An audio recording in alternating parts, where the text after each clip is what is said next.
Cro-Magnons are people of the modern type who are our immediate ancestors. Their lifestyle, appearance, and area of settlement have been studied by science quite well. This data allows us to say with confidence that they did not much differ from the modern inhabitants of our planet. But in order to become the dominant species of the planet, the Cro-Magnons had to overcome many difficulties and adapt to a variety of conditions of existence. Subscribe to the channel Age of Dinosaurs. Our subscribers will be the first to know about the release of new videos, and your likes and comments under the videos help promote them according to the algorithms on the platform. Thanks to this, more and more fans of dinosaurs and other prehistoric creatures will learn about us. Scientists do not have a consensus on the place and time of the appearance of this type of reasonable person. The main version says that the Cro-Magnons appeared in Africa about 200,000 years ago.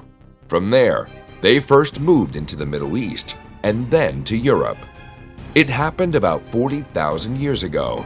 At this time, most of the continent remained under the rule of the glacier. Therefore, the first habitats of Cro-Magnons were the territories of modern South European states, Spain, Italy, the countries of the Balkan Peninsula. Now, scientists know hundreds of permanent Cro-Magnon sites throughout Europe, Africa, and Asia. The largest of them are Maldek and Dolní Věstonice in the Czech Republic, Paveland in England, Pešterikuos in Romania, Mirzakoba in the Crimea, Sungir in Russia, Mezerek in Ukraine, Fishhook, Cape Flats in Africa. This type of Homo sapien got its name from the Cro-Magnon Hill in southern France. Here, during roadworks in 1868, the remains of ancient people were discovered, identified as a new species. But scientists have seen similar findings before. In 1771, bones of a cave bear and other extinct animals were discovered in a cave near the German city of Bamberg. Among them were human remains. But the local pastor who made the discovery thought that they got there by accident. In 1823, a female skeleton without a skull was found in Wales. Tools were found next to it. It is noteworthy that all the bones were painted red. For this, the sample received the nickname Red Lady. In 1852, the remains of 17 people were discovered in the Orgnac cave in the foothills of the Pyrenees in southern France. First, local authorities ordered to bury them in the local cemetery, but later, all the remains were dug up and examined by scientists. The French anthropologist Louis Larty is considered the discoverer of the Cro-Magnon man. It was he who led the expedition that discovered and examined the remains of 5 ancient people in the Cro-Magnon cave. These skeletons belonged to 3 adult men, 1 woman, and a small child. Stone scrapers, drilled shells, and other tools were also found on them. This discovery turned the then idea of the origin of modern people. Before that, it was believed that our direct ancestor was a Neanderthal.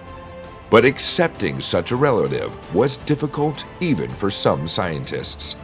These same remains belong to people of the modern type, who practically did not differ from us. It is now known that despite their close relationship, the Neanderthals were not the ancestors of the Cro-Magnons.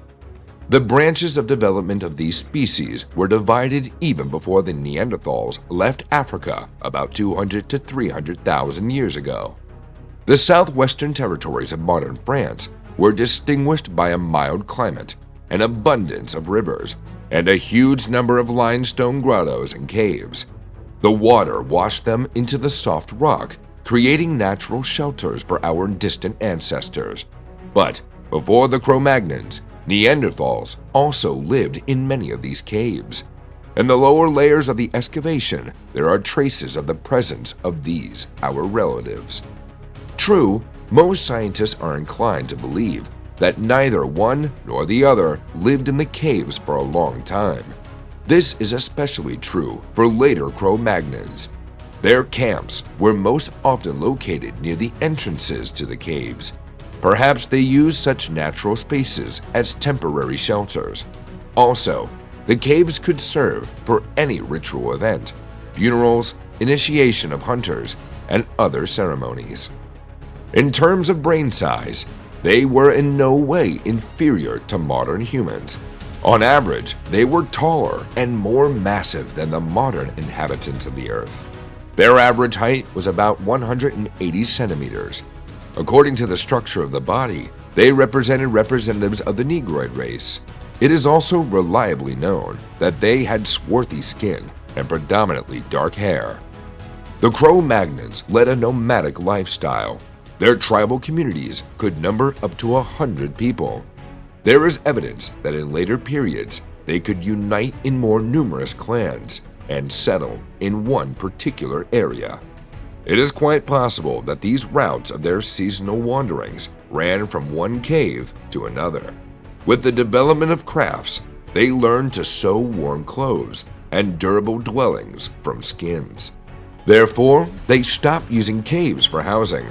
Also in the process of their development, the Cro-Magnons mastered fire, the manufacturing of complex tools and weapons, and their own medicine, culture, and the beginnings of religion. Some scientists believe that one of the main reasons for the Cultural Revolution and the dominance of this species on the planet were changes in material processing technology. In particular, this applies to stone tools and weapons. They were the first who began to use in large quantities. Also, products made of bones and horns were used by late Cro-Magnons.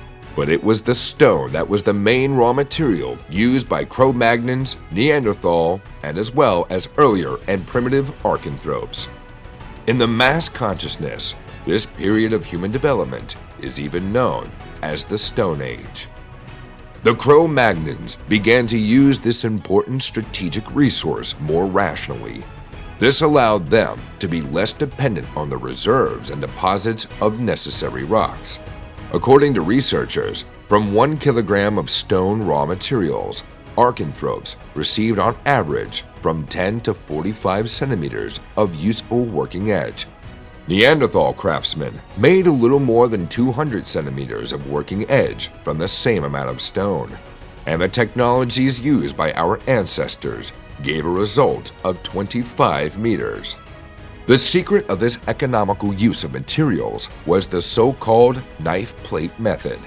It consisted in breaking off long and thin plates from a piece of ore, which served as blanks for the manufacture of various tools.